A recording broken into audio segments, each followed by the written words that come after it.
Hi, boys and girls. I'm Mr. Carlson, your assistant principal. Whether you're with us at school today or watching from home, today is September 11th, 2020. And a lot of times when we talk about September 11th, or we hear it referred to as 9/11, we don't even put the year with it.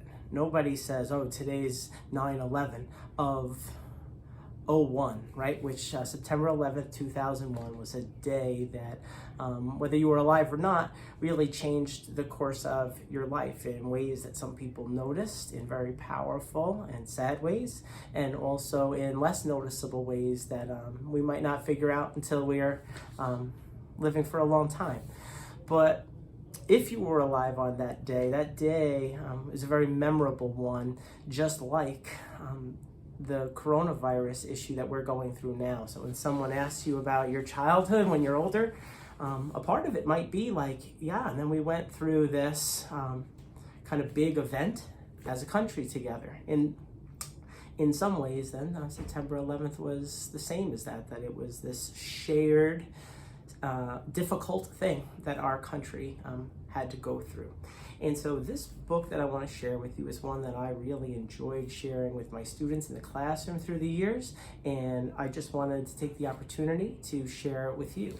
It's called 14 Cows for America, and the title always got me thinking because I've given a lot of gifts in my life, right? Birthdays, anniversaries, holidays, gotten some gifts in my life, but never a cow, and so and never given to a country before. So why would a people or why would a land give cows to a country? And we'll read and we'll figure out the symbolism between that gesture and why it was done.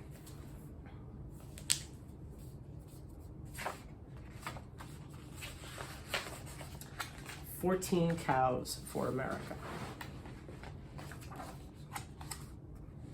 Before I read even a word of this text, I'm noticing that the setting doesn't seem like one that I'm very used to here in Riverhead. However, the way this person is dressed feels pretty usual to me, right? They've got on some sneakers and some pants, and so there's something I'm going through as a reader that just says, like, how is this thing that I'm very used to in this land that I'm not very used to? The remote village waits for a story to be told. News travels slowly to this corner of Kenya. As Kameli nears his village, he watches a herd of bull giraffes cross the open grassland. He smiles. He has been away for a long time.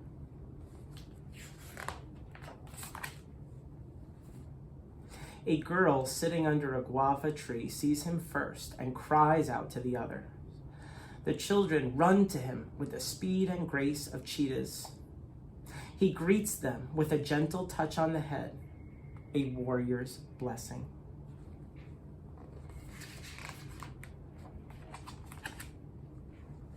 The rest of the tribe soon surrounds Kameli.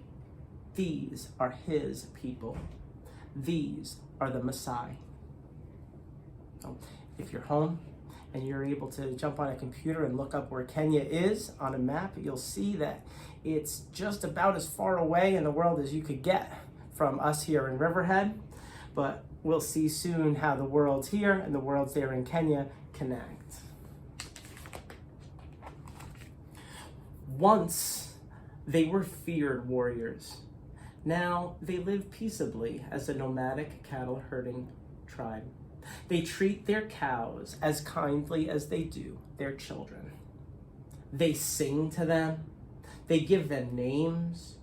They shelter the young ones in their homes. Without the herd, the tribe might starve. To the Maasai, the cow is life.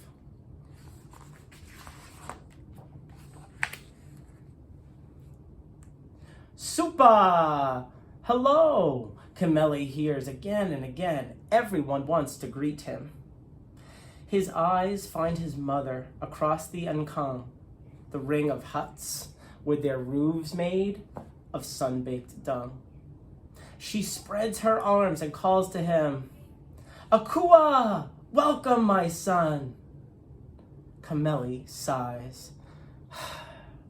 He is home. This is sweeter and sadder because he cannot stay. He must return to the faraway country where he is learning to be a doctor. He thinks of New York then. He remembers September.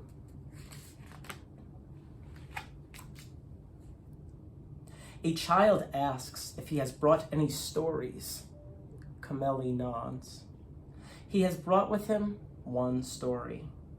It has burned a hole in his heart. But first, he must speak with the elders. Later, in a tradition as old as the Maasai, the rest of the tribe gathers under an acacia tree to hear the story. There is a terrible stillness in the air as the tale unfolds. With growing disbelief, men, women, and children listen. Buildings so tall they could touch the sky? Fires so hot they can melt iron?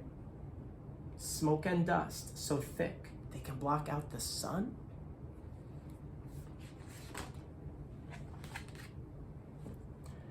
The story ends. More than 3,000 souls are lost. A great silence falls over the Maasai. Kameli waits. He knows his people. They are fierce when provoked, but easily moved to kindness when they hear of suffering or injustice. At last, an elder speaks.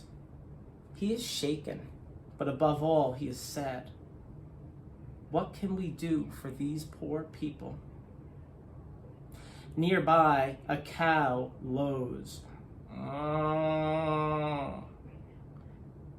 Heads turn towards the herd. To the Maasai, Kameli says softly, the cow is life. Turning to the elders, Kameli offers his only cow and Karis. He asks for their blessing. They give it gladly, but they want to do something more.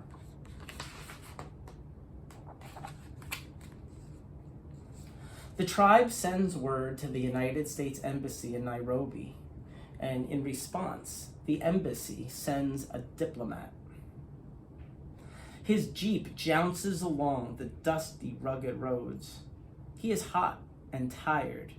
He thinks he is going to meet with Maasai elders, but he cannot be more wrong.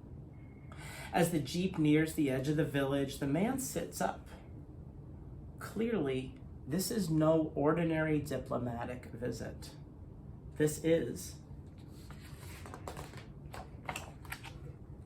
a ceremony. Hundreds of Maasai greet the American in full tribal splendor.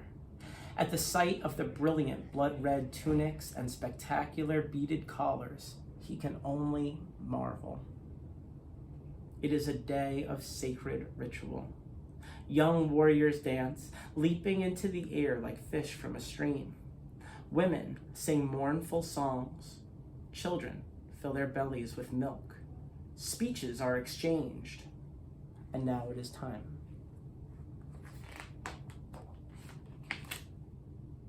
Kameli and his people gather on a sacred knoll far from the village. The only sound is the gentle chiming of cowbells. The elders chant a blessing in Ma as the Maasai people of Kenya present. "14 cows for America."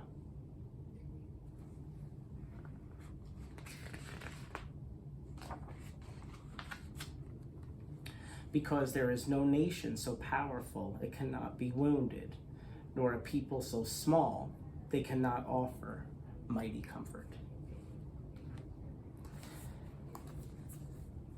So, children, I hope that that book gave you an opportunity to think about how that day was experienced, not only by the people that were there that day, but also by people that felt its impact for a time to come, like we all may at different points in our lives. And I invite you to talk more with your teachers if you have questions, with your families if you have questions, and I certainly hope that you enjoy the rest of your day.